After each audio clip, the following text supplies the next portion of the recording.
Hello, chào tất cả mọi người. Nếu mọi người thường xuyên theo dõi channel của mình á, thì chắc là mọi người cũng biết là mình có một cái nhà nho nhỏ ở cái vùng ngoại ô, cũng cách Calgary cũng xa đó, là tầm 3 tiếng chạy xe. Thì căn nhà đó hồi xưa giờ là mình cho thuê một gia đình ở bên BC, người ta chuyển qua Alberta người ta sống thì người ta thuê cái nhà đó của mình. Hai vợ chồng và hai đứa con, gia đình rất là dễ thương luôn. Thì hôm bữa là mình nhận được cái tin nhắn của bà vợ tên là Jennifer, thì mình hay nhắn tin với Jennifer. Thì Jennifer bảo mình là chồng của Jennifer là bị mất việc ở bên Alberta, cho nên là bấy lâu nay đó thì chồng của Jennifer phải về lại BC để làm việc, để trang trải cuộc sống cho gia đình. Thì mình nghe cái tin đó mình sốc luôn,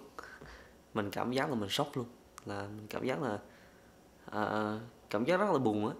cảm giác là feel very bad á, cho cái gia đình của Jennifer. Thì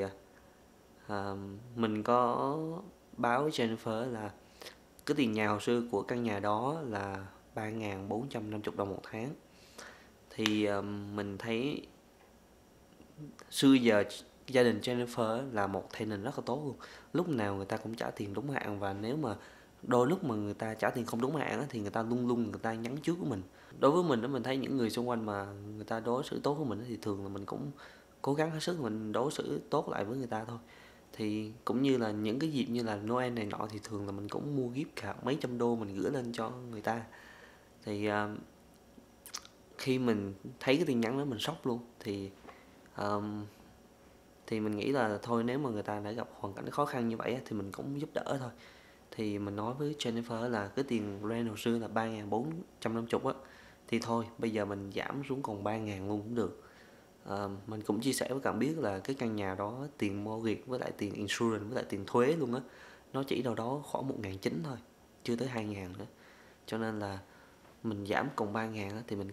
cảm giác là mình cũng chả sao cả. 400 mấy chục đô đối với mình nó cũng không bao nhiêu, nếu mà mình làm cho cái cuộc sống của người khác mà người ta cuộc sống có thể dễ dàng hơn thì mình sẵn sàng. Thì mình báo Jennifer là ok, nếu mà cái tình hình của Jennifer khó như vậy thì thôi, bây giờ mình lấy 3.000 đô một tháng cũng được. Và mình biết là cái tình hình của cái nhà người ta khó khăn như vậy thì mình nói là bây giờ hàng tháng thì cứ trả cho mình 2.000 đô thôi, thay vì là à, thay vì là 3.450, nhưng mà thực ra là mình đã giảm còn 3.000 rồi đó. Mình thì mình muốn làm cho Jennifer là đỡ phải stress về cái chuyện là phải trả tiền rent cho mình để mà Jennifer hoặc là gia đình của Jennifer có thời gian để người ta tập trung, người ta lo những cái việc khác quan trọng đối với nhà của họ, thay vì cứ bị stress vì cái trả tiền rent cho mình Thì mình báo là thôi bây giờ cứ trả mình 2.000 đô một tháng thôi, còn cái số tiền 1.000 đô còn lại thì khi nào mà Jennifer hoặc là gia đình Jennifer mà cảm giác là cuộc sống của họ trở nên tốt tốt lại thì hãy chuyển cho mình cũng được. Mình không có ép là bao giờ phải đưa cho mình cả, mình chỉ nói là khi nào mà người ta cảm giác là người ta có khả năng đưa cho mình thì người ta đưa thôi. Mình làm như vậy để cho gia đình Jennifer cảm giác là thoải mái về cái chuyện là không bị stress Mình cũng nói luôn là nếu nếu thậm chí là có trễ tiền thì cũng được, cũng chả sao, no problem. Mình hoàn toàn ok với chuyện đó. Nhưng mà nhà Jennifer hồi xưa giờ đúng là chỉ trễ tiền cho mình 1-2 ngày thôi, mà lúc nào nhà Jennifer lúc nào cũng báo cho mình rất là sớm, nếu người ta trễ là người ta báo ngay, cho nên là mình rất là appreciate cái chuyện đó. Nói chung là mình rất là yêu quý cái nhà của bạn Jennifer này, cho nên là mình muốn người ta có một cái cuộc sống mà nói chung là chuyện nhà người ta mình cũng không có biết được, nhưng mà mình chỉ muốn người ta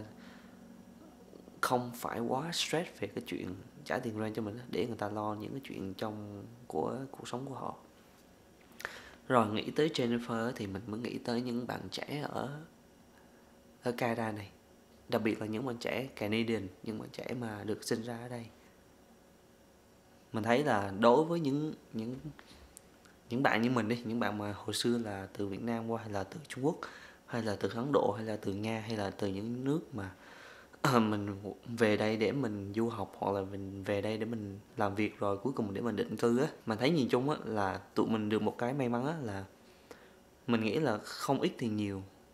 thì tụi mình cũng được một sự hỗ trợ nào đó từ gia đình, đúng không? Có thể là từ bố mẹ các bạn, hoặc là có thể từ gia đình của các bạn ở Việt Nam để hỗ trợ các bạn trong việc là các bạn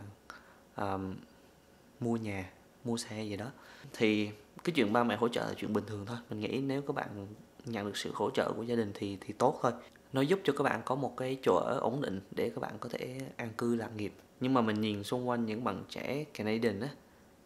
thì thật sự là mình không thấy là những bạn đó được nhiều sự giúp đỡ từ gia đình của bạn ấy. Ở cái thời điểm hiện tại á, ở cái thời điểm mà cái thị trường nhà cửa ở Canada ở thời điểm hiện tại á,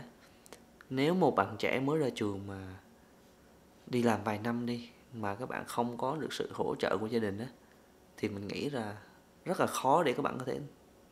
tự lực để các bạn có thể mua được một cái ngôi nhà ha. Trừ khi là các bạn phải sống ở những cái vùng ven rất là xa thì may ra là các bạn có cơ hội. Như hồi xưa ở mình ở Toronto, lúc mà mình mới ra trường là mình làm lương năm đầu tiên của mình là tầm khoảng từ 55 tới 60 ngàn một năm. Mình cũng không dám nói mức lương đó là cao, nhưng mà mình nghĩ là nếu mà một sinh viên ra trường như mức lương của mình 55-60 ngàn á, nếu mà mình so với những bạn đơn giản là những bạn cùng lớp của mình đi, hoặc là những bạn cùng trang lứa mới ra trường á, thì mình thấy là lương của mình cũng không phải thấp, cũng không cao, nhưng mà ở một mức chỗ đó là đại đa số nói chẳng hạn như vậy. Thì với mức lương mình 55-60 ngàn đó mà các bạn sống ở những thành phố lớn như là Toronto, Vancouver, thì mình không nghĩ là các bạn để dành được bao nhiêu đâu, chứ đừng nói tới chuyện là mua nhà. Hồi xưa mình ở Toronto, cái căn nhà mình ở hồi xưa là cái căn nhà đó là tức là mình thuê lại một căn nguyên căn á, rồi mình ở có một phòng thôi, rồi tất cả những phòng khác là mình cho thuê lại những bạn khác, hầu hết là những bạn sinh viên. Thì cái căn nhà đó mình thuê tổng cộng là tính tổng cộng hết tất cả điện nước trong nhà đi, một tháng là căn nhà đó là mình trả là tầm 3.600.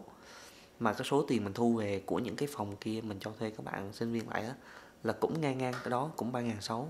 Cho nên là mình sống ở Toronto mấy năm á, là mình coi như mình không có trả tiền rent á. Tại vì cái số tiền mà mình thu lại từ cái việc mình cho thuê những phòng đó ra á, nó cover đủ số tiền mình đưa lại cho cái người chủ nhà, và thậm chí là nó đã cover luôn cái tiền điện nước luôn rồi. Cho nên là mình sống free. Mà cái mức lương như vậy của mình á, mà mình cũng không có để dành được nhiều. Cuối năm đi làm về sau khi trả tiền thuế này nọ, mình cũng thấy là trong tài khoản của mình cũng đâu có dư được nhiêu đâu, mười mấy 20 ngàn thôi. Thì biết bao giờ mới đủ tiền để chuẩn bị để down payment để mua nhà, đúng không? Cái đó là mình sống một cách cũng mình thấy là bình thường đó, mình cũng chả có phải là mua sắm cái gì fancy cả. Thì tất nhiên lâu lâu cũng đi ra ngoài ăn uống với bạn bè cũng bình thường vậy thôi, chứ mình cũng không có phải là mua sắm cái gì nhiều á, mà mình thấy là mình cũng không để dành nổi á. Mặc dù là các bạn thấy là mình đã không trả tiền rent rồi nha. Đó. Thì mình thấy là cái cuộc sống hiện tại ở Canada này nó quá sức khó khăn cho những bạn trẻ. Cái gì bây giờ nó cũng đắt đỏ hết. Từ năm 20 mình qua Canada năm 2017 đến bây giờ mình thấy là mọi thứ nó đã đắt đỏ hơn rất là nhiều rồi. Cái dễ dàng nhất là các bạn thấy giá xăng cộ này, giá xăng tăng, giá nhà cửa tăng. Bất kỳ cái gì bây giờ nó cũng tăng cả, các bạn đi chợ nó cũng mắc hơn. Mình cũng không muốn đi vào quá sâu về cái yếu tố về chính trị, nhưng mà mình thấy là rõ ràng là cái cách mà chính phủ Canada người ta đang quản lý đất nước là nó đang đưa đất nước Canada, mình cảm giác rõ ràng là nó trên đà đi xuống.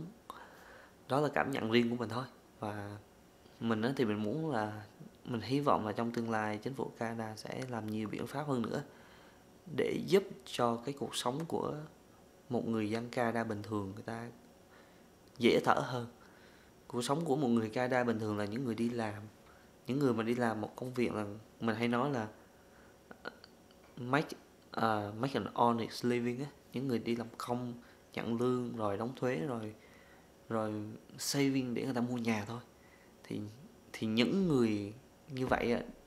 phải là những người đủ khả năng để mua được nhà trong cái xã hội, thì cái xã hội nó mới bền vững được. Chứ còn những con người bình thường mà đi làm việc mà người ta không thể mua nhà được thì xã hội nó sẽ rất là bất ổn.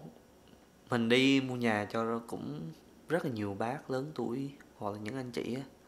mình thấy là người ta cứ đi làm xong rồi người ta saving, thì người ta để dành tiền, xong rồi tới lúc người ta muốn mua nhà thì cái giá nhà đã quá cao rồi, làm cho người ta không thể, cái số tiền người ta từ saving từ năm này để sang năm người ta đao tiền vô người ta mua căn nhà, thì cái giá trị căn nhà nó là tăng lên rồi, thì người ta không thể mua nhà được. Mình thấy cảnh nó rất là buồn, và xã hội như vậy là không phải là một xã hội mà nó bền vững được. Ok, khuya rồi, thích làm mấy video ngồi tâm sự như vậy thôi. Mình chỉ là một con người bé nhỏ cũng như các bạn thôi, cũng không có thay đổi được gì nhiều, nhưng mà yeah, nhiều lúc mặc dù mình không thay đổi được gì nhưng mà mình cũng vẫn muốn nói lên cái chính kiến của mình, tại vì đơn giản là đây là Canada mà, mình có quyền nói lên cái chính kiến của mình chứ, đúng không nào? Ok, bye.